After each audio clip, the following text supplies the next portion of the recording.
प्रिय मित्र, आंखे मिलीने मूंखे घणे खुशी थिए थी। ईश्वर पिता जो ने आजो आभार आऊं मना थो। पण आजो टाइम कढीने ईश्वर पिता जा वचन सुणो था ते माटे आजो आभार मना थो ने उहो हिकिड़ी वॾी आशीर्वादित बाबत पण आहे। आंखे मित्र आध्यात्मिक बाबत जा हिन अभ्यास संबंधी कोई सवाल वे तो ज़रूर असांखे लिखजा। आंखे जवाब मिलदा ने साहित्य पण हलाईंदासीं। हेवर पां बाइबल जे नवे करार जे विभाग में जा संत पाउल जो एफएसी समाज मंडल के लखल पत्र जे 5वें अध्याय जो अभ्यास पां करियूं था। छेल्ले पां 21મી कलम सुधी नेरेवो। अज पां 22મી कलमનું अभ्यास अॻियां वधारींदासीं। छेल्ले 21મી कलम में पां जेकी सुयो उजरा हिक्यार ॿियार सुणी गिनो। 21મી कलम जणाए थी कि ख्रिस्त पर जे आंजे आदर मान जे कारणे ऐं हिकिड़े ॿिए खे आधीन रहो। ख्रिस्त पर जे आंजे आदर मान जे कारणे ऐं हिकिड़े ॿिए खे आधीन रहो। पां ॿिए कंहिंखे काबू में रखेला विनो त वाद विवाद ने मथाकोट थिए। तंहिं लाइ कंहिंखे पण काबू में अंकुश में रखे जो प्रयत्न न कयो खपे, पण हिकिड़े ॿिए खे आधीन रहो। एतिरे सची ॻाल्हि खे मान ॾियणो। तंहिंसे वाद विवाद थींदा न ने खोटा सवाल जवाब पण उभा थींदा न। हिकिड़े ॿिए जी ॻाल्हि खे मान ॾियूं, आधीन रहो, सेवक बनो। यीशु सीसीअ जा पग धुतो ने नम्रता जो उत्तम नमूनो पूरो पाड़ियो। पाके ख्रिस्त जे धामे हिकिड़े ॿिए भेरा नम्र बनी वर्तियो खपे। नम्र बनी व्यवहार कयो खपे। हमेशा नम्र मायालू धीरज वारा बनी हिकिड़े ॿिए खे मदद करी आंजो प्रेम वधायो। एफएसी 4 ने 2 कलम प्रमाणे संत पाउल हिते ऊज बाबत जणाए था। प्रभु यीशु ख्रिस्त पर जे आंजे आदर मान जे कारणे हिकिड़े ॿिए खे मान भेरो हिकिड़े ॿिए जी ॻाल्हि खे सम्झी पिंड करता ॿिए खे वॾा सम्झो। पिंड खे निढो सम्झी कमु करियूं। हिकिड़े ॿिए खे आधीन रहो। उहा ख़ासी ॻाल्हि आहे। हिब्रू 13 ने 17 में लिखियलु आहे कि आंजे आगेवान खे आधीन थियो, उन जी आज्ञा जो अमल करियो। आराम वग़ैरह आगेवान आंजे आत्मा जी संभाल रखें था, कारण उन्हीं के पंहिंजी सेवा जो हिसाब ईश्वर के ॾिने जो आहे। जो ऐं आंजे आगेवान के आधीन रहो तो वो पंहिंजो कमु राजी खुशी से करींदा, न का वो निराश ने उदास थई कमु करींदा ने तंहिंसे आंखे कीअं लाभ थींदो न। मित्र, कहिड़ो अजायब जहिड़ो पांखे हिन में शिक्षण मिले थो कि ऐं आंजे आगेवान के आधीन थियो। जेको पानो वॾा अधिकारी आहिनि उन जो चयो पांखे मञियो खपे। उन जी आज्ञा पांखे पारी खपे। आराम वग़ैरह आगेवान आंजे आत्मा जी संभाल रखें था, कारण उन खे पंहिंजे सेवा जो हिसाब ईश्वर के ॾिने जो आहे। जो ऐं आंजे आगेवान के आधीन रहो त उहो पंहिंजो कमु राजी खुशी से करींदा। पांखे पंहिंजे आगेवान के आधीन रहियो खपे, कारण तज उहो पंहिंजो कमु खुशी से करी सघंदा, न का त उहो निराश ने उदास थी वेंदा ने कीअं लाभ थींदो न। हिन टाइम में घणे खे पंहिंजे आगेवान खे आधीन रहे जो गमे नथो। उहे लोक खे पंहिंजे आगेवान खे मान ॾिए नथा। जुवान माण्हू पंहिंजे आगेवान जी टीका पण करिए था। विश्वासीअ में अहिड़ो थियो न खपे। आगेवान पण हिकिड़ो माण्हू आहे। इन जी पण भुल थिए थी, उन जी पण नबराई वे थी, पण उहो नेरे जो कमु पंहिंजो न आहे। उन खे मान ॾियणो ने आधीन रहणो उहो कमु पंहिंजो आहे ने जवाबदारी पण आहे। ईश्वर पाते देख रेख लाइ आगेवान निमियो आहियूं, पसंदि कयो आहियूं, रखियो आहियूं। उन खे ईश्वर खे जवाबु ॾियणो पवंदो कि पंहिंजे टोरे जी कहिड़ी संभाल रखियो आहियूं, पंहिंजे समाज मंडल जी कहिड़ी संभाल रखियो आहियूं। ख़ासी ॻाल्हि उहा आहे कि पां पंहिंजे आगेवान खे अधिकारी खे आधीन रहो। कोई पण विश्वासी अहिड़ो चई न सघे कि बसि आउं त ईंज करींदो, मूंखे गमदो अहिड़ो ज करींदो। अहिड़ो वलण न हले। हू पवित्र आत्मा जी भरपूरी जी निशानी आहे। हाणे अॻियां नेरियूं एफएसी के पत्र जे 5वें अध्याय जी 22 थी કરીને 24 कलम। पत्नी जी प्रभु के इन ज रीते आंजे पति के आधीन रहो, कारण जी ख्रिस्त के समाज मंडल ते अधिकार आहे। इन ज रीते पति के इन जी पत्नी ते अधिकार आहे ने ख्रिस्त पिंड समाज मंडल जेको उन जो शरीर आहे उन जा उ उद्धारक आहिनि। जीअं समाज मंडल ख्रिस्त के अधीन रहे थो तीअं पत्नी के हरेक बाबत में पति के अधीन रहणो। ईश्वर पतीअ के उन जी पत्नी ते अधिकार ॾिनो हुयो। इन ज रीते माउ बाप के पंहिंजे छोकिरे ते अधिकार ॾिनो हुयो। व्यक्तिगत रीते हरेक व्यक्ति ईश्वर वटे सरखी आहे, पर हरेक व्यक्ति के सरखो अधिकार, सरखी जवाबदारी का सरखो कम ॾिनो न हुयो। पति पत्नी करता ऊंचो आहे अहिड़ो संत पाउल चवनि था। उहे एतिरो ज चवनि था कि ईश्वर कुटुंब में पति के वधु अधिकार ॾिनो हुयो। ईश्वर पति के पिंड हिकिले जे लाभला न पण सॼे कुटुंब जे लाभला पत्नी ते अधिकार ॾिनो हुयो। इन जो अधिकार कुटुंब में शिस्त, व्यवस्था ने शांति रखेला वे थो। पत्नी के त्रास ॾिने जो पति के कोई अधिकार न आहे। यीशु पां भेरा प्रेम ने दया से वर्त्या, ई पति के पत्नी से वर्ते जो है। ईश्वर पति के कुटुंब जो भलो करेला अधिकार ॾिनो हुयो, खोटो करेला न। पति पत्नी ईश्वर जो खासो कीमती सर्जन है। जी ख्रिस्त समाज मंडल ते प्रेम रखियो तीं पति पत्नी ते प्रेम रखे। जी ख्रिस्त समाज मंडल ला पंहिंजो स्वार्पण कयो इन ज रीते पति पत्नी ला पंहिंजो स्वार्पण करणो खपे। पति के पत्नी ला पंहिंजो स्वार्पण करणो खपे। पत्नी जी फर्ज की सैली न आहे। हिते 22-24 कलम में आधीन शब्द जरा समझे जहिड़ो आहे। पत्नी जे संबंध में वपरायल आधीन शब्द अलग रीते समझे जी ज़रूर आहे। पत्नी तुंहिंजे पति के ताबे थी, अहिड़ो हिते चवे न आयो। आधीन शब्द वजन में इन घणे ओछो आहे। उहो प्रेम वारो शब्द आहे। इन जो अर्थ थिए पत्नी जी प्रभु यीशु के तीं तुंहिंजे पति के आधीन थी। यीशु ख्रिस्त पहला पां ते प्रेम कयो, तंहिंला पां इन जे जवाब में उन ते प्रेम करियूं था। संत पाउल हिते विश्वासी भेरा विश्वासी लग्न जी ॻाल्हि करिए था। पति पत्नी जे हिन संबंध में माण्हू मुख्य वे थो। शारीरिक रीते पत्नी अॻियां आहे। प्रेम जी शुरूआत पति करे थो। घर में मुख्य वॾो पति वे थो, पण घर जा मेड़े अधिकार मिले नथा। जीअं हिकिड़ो विश्वासी यीशु ख्रिस्त के प्रेम जो जवाब ॾिए थो तीं पत्नी के पति के जवाब प्रतिभाव जवाब ॾिने जो वे थो। प्रेम जे संबंध में पत्नी के पंहिंजे पति के अधीन थिएजो आहे। पति के यीशु ख्रिस्त के अधीन थिएजो आहे। बालक के पंहिंजे माता पिता के अधीन थिएजो आहे। नौकर के पंहिंजे सेठ के अधीन थिएजो आहे। अधीनता में मिठास आहे। आंखे प्रेम करे इनके स्वेच्छा से अधीन थियो।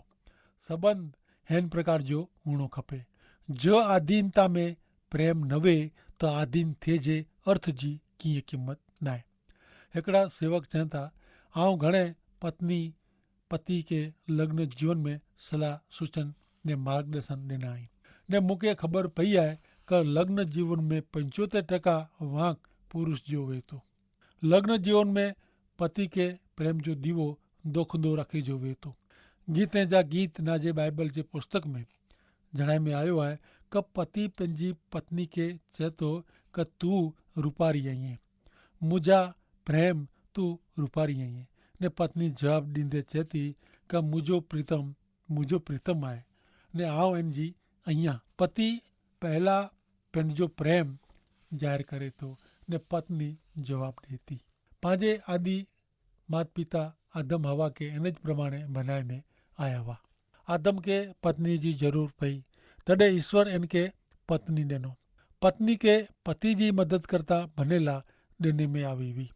सहायकारी मदद करता पुरुष जी अर्धांगिनी मदद करे अहिड़ी स्त्री वगर पुरुष अर्धो आहे ने पत्नी वगर पति अधूरो आहे।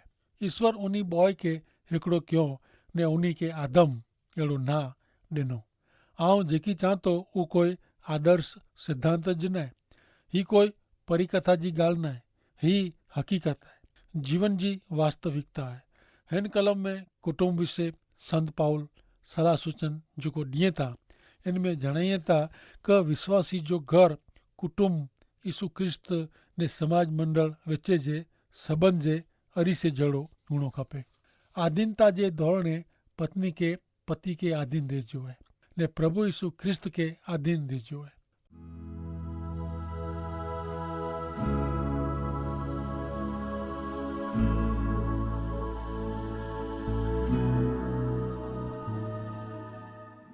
अगिया हाणे 25वीं कलम जणाए थी उभा सुणो। जी ख्रिस्त समाज मंडल ते प्रेम करी जीव ॾेई ॾिनो ती पतिए के पण पत्नी के अहिड़ो ज प्रेम करे जो है। जी यीशु ख्रिस्त समाज मंडल में ने समाज मंडल ते प्रेम करीने जीव ॾेई ॾिनो अहिड़ी ज रीते पतिए के पण पत्नी के अहिड़ो ज प्रेम करे जो है। पति पंहिंजी पत्नी के अहिड़ो प्रेम करींदो न वे त अहिड़े समय में ईश्वर कॾहिं पण आधीन थिएजो जियो न हुयो। हिन प्रकार जो प्रेम खासे में खासो आहे ने विश्वासी प्रेम आहे। अॼु जी युवान पीढ़ी के जातीयता ने लग्न विषय घणे विचित्र ॻाल्हियूं सिखियला मिले थी। मैगज़ीन में जा चौपड़ीअ में जा ने ॿाहिरि जी दुनिया में जा लग्न जीवन में दाम्पत्य जीवन में सच्चो प्रेम कहिड़ो आहे इन जो अनुभव मात्र विश्वासी ज કરી શકે। इन विषय योग्य शिक्षण फक्त बाइबल में जा ज मिले तो।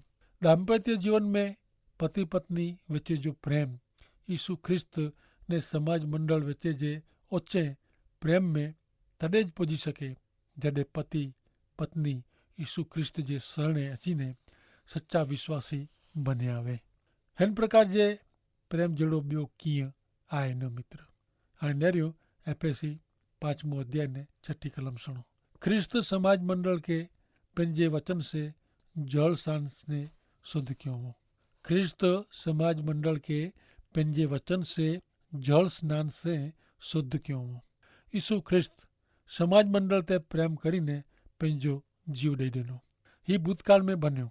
वर्तमान टाइम में यीशु ख्रिस्त समाज मंडल के ईश्वर जे वचन रूपी जल स्नान से शुद्ध करिए था। जाहिरात में चोखाई ला जेको ज़ाहिर थिए थो इन करता बाइबल खासे में खासो शुद्ध करींदड़ चोखो करे वारो साधन है। बाइबल जा ईश्वर जा वचन फक्त पंहिंजे जीवन में जा पाप जो महल ने दाग छीटा करिए था एतिरो ज न मित्र। बाइबल जा ईश्वर जा वचन फक्त पंहिंजे जीवन में जा पाप जो महल ने दाग ज छीटो करिए था एतिरो ज न आहे पण पंहिंजे जीवन में ॿिया पाप जा दाग न पए तंहिंमें पण बचाइए था। 27वीं कलम नेरियूं 5वें अध्याय जी। जेथी समाज मंडल के इन जे रूप में शुद्धता में ने निष्कलंक दाग क करचली वगर जो क बई कोई अपूर्णता वगर जो समाज ईश्वर के समर्पण करिए। जेथी समाज मंडल के इन जे रूप में शुद्धता में ने निष्कलंक दाग करचली वगर जो क बई कोई पण अपूर्णता वगर जो समाज ईश्वर के समर्पण करिए। प्रभु यीशु ख्रिस्त भविष्य में समाज मंडल के संपूर्ण सुंदरता में पिंडला रजू करींदा। शुद्धता में निष्कलंक दाग वगर जी क करचली वगर जी ने कोई अपूर्णता वगर जो समाज मंडल ईश्वर के समर्पण करींदा। वरला कन्या संगारी ने कोठी अचे इन प्रमाणे समाज मंडल के कन्या तरीके यीशु ख्रिस्त वटे कोठी अचींदा। वो हकीकत पाके संदर्शन जे पुस्तक में नेरेला मिलंदी। हरेक कन्या लग्न जे ॾींहुं रूपारी लॻे थी। ऐं घणे लग्न में वियो आहियां ने नेरियो आहे कि हरेक कन्या सुंदर रूपारी लॻे थी। ऐं को कन्या के कदरूपी न ॾिठी। लग्न पोइ उहो ख़ासी लॻंदी न वे पर लग्न जे ॾींहुं त उहो रूपारी ज लॻे थी। कोई युवान जी सगाई कोई युवती बेरी थी वे त उहो युवान अहिड़ो अचे कि लग्न अॻाउ उहो युवती हैरानगति में जा ने सतावणी में जा पसार थिए। अहिड़ो कॾहिं पण सुणे में न आयो।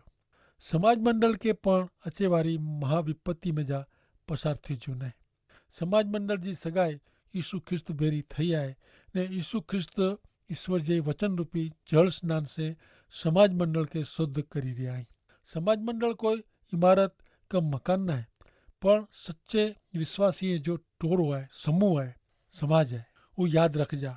हिन कलम जो अर्थ अहिड़ो आहे कि यीशु ख्रिस्त हरेक विश्वासी खे व्यक्तिगत धोरणे शुद्ध करी रहिया आहियूं ने लग्न जे उन महान ॾींहं लाइ तैयार करी रहिया आहियूं। पाण भूतकाल, वर्तमान काल ने भविष्यकाल विषय नेरी विया आहियूं। यीशु ख्रिस्त समाज मंडल खे प्रेम कयो ने इन लाइ पंहिंजो जीव ॾेई ॾिनो। हेवर प्रभु यीशु ख्रिस्त समाज मंडल खे ईश्वर जे वचन रूपी जल स्नान से शुद्ध करी रहिया आहिनि ने भविष्य में प्रभु यीशु समाज मंडल खे पाप वगैर निष्कलंक કરીને રૂપારી કન્યા તરીકે રજૂ કરીંदा। 26 ने 27वीं कलमूं चेती ख्रिस्त समाज मंडल के पंहिंजे वचन से जल स्नान से शुद्ध क्यों, जेथी समाज मंडल के इनजे पूरे रूप में शुद्धता में ने निष्कलंक दाग का करचली वगर कई कोई अपूर्णता वगर जी ईश्वर के समर्पित करिए। ख्रिस्त ने समाज मंडल के हिकड़े पति ने हिकड़ी कन्या भेरी सरखाई सकाजे। संत पाउल कुरंथी समाज मंडल के लिखियो कि हिकड़े पति भेरो आऊं आजो विवाह कियो है, जेथी हिकड़ी पवित्र कुमारिका जड़ी आऊं आके ख्रिस्त के सौंपिया। समाज मंडल में अशुद्धता, खामियों वे छता ख्रिस्त इनते प्रेम रखियो। मित्र केतरो महान ईश्वर जो प्रेम है कि माण्हू पण गमे अहिड़ो वे पण उ जॾहिं ख्रिस्त वटि अचे थो तॾहिं इन जा मिड़े पाप गुनाह वांक हलिया वञे था, माफ़ करी ॾिने में अचनि था ने उ ईश्वर वटि अचे थो, प्रभु वटि अचे थो, उज ईश्वर नेरीअ था ने इनखे हिकिड़े बालक जो अधिकार ॾिए था। इन जी मिड़े खामियूं, अशुद्धता वे छतांइ ख्रिस्त इनखे प्रेम रखे था ने इनखे इन जे विश्वास प्रमाणे बालक जो अधिकार ॾिए था। तीं हिकिड़ी पवित्र कुमारिका जहिड़ी आऊं आके ख्रिस्त के सौंपिया। समाज मंडल में अशुद्धता, खामियूं वह छता ख्रिस्त इन ते प्रेम रखियो। वरी वचन से जल स्नान से शुद्ध करीने बाप्तिस्मा मार्फते ने पंहिंजे जीवन मार्फते उन्ही इनके शुद्ध करीने पवित्र कयो। योहान जे 15वें अध्याय जी 3 कलम में यीशु प्रभु चवनि था, संदेशो जेको आऊं आके ॾिनो आहे इनसे अहीं शुद्ध थी विया आहियो। ईश्वर जो संदेशो, ईश्वर जा वचन सुणे से माण्हू शुद्ध थी वञे थो। इन जे मन में शुद्धता अचे थी, इन जे वीचार वाणी ने जीवन में शुद्धता अचे थी, इन जे हृदय में शुद्धता अचे थी ने इन जी शुद्धता से ॿिया नेरी था कि सच्चाई इन जो बदलाव थियो आहे। संदेशो जेको आऊं आके ॾिनो आहे इन से अहीं शुद्ध थी विया आहियो, अहिड़ो प्रभु चवनि था। मिड़े शिष्य फल ॾिने लाइ तैयार जीरी ॾारियूं जहिड़ा वाह। हाणे उन्ही खे वारंवार साफ़ सूफ़ करे जी ज़रूर हुई, पण ख्रिस्त जे वचन जे शिक्षण ते विश्वास करे से उ पापનું शुद्ध થઈ ગયા વા। અજ કોઈ પણ વ્યક્તિ પ્રભુ ઈસુ જે વચન જે શિક્ષણ તે વિશ્વાસ કરે તો उ પાપનું શુદ્ધ થઈ સમાજ મંડળ જો ભાગીદાર થઈ ઈશ્વર જો બાળક થઈ શકે તો। અજ દુનિયા जी કોઈ પણ વ્યક્તિ કે ईश्वर वटे अचे जी, ईश्वर जे बालक बने जी छूट है ने इनके मदद पण मिले थी। जॾहिं प्रभु यीशु ख्रिस्त वटे अचे तो तॾहिं वो ईश्वर जे समाज मंडल जो भागीदार थी सके तो। कोरो मित्र अहीं ईश्वर जे राज्य जा नागरिक बनवला मंगो था, अहीं ईश्वर जे समाज मंडल जा भागीदार थेला मंगो था तो आके जरूर है प्रभु यीशु ख्रिस्त वटे अचे जी। जेको प्रभु यीशु ख्रिस्त वटे अचनि था उन्हीं के ईश्वर जे बालक जो अधिकार मिले तो। एतिरो ज न पण इन में पवित्र आत्मा जो वासो थिए तो अने इनके ईश्वर जे नागरिकत्व जो अधिकार मिले तो। इनके हिकिड़ो हक़ मिले तो, पवित्र आत्मा जी छाप इन ते बारे में अचे थी ने ही मिड़े कम ईश्वर जो आहे।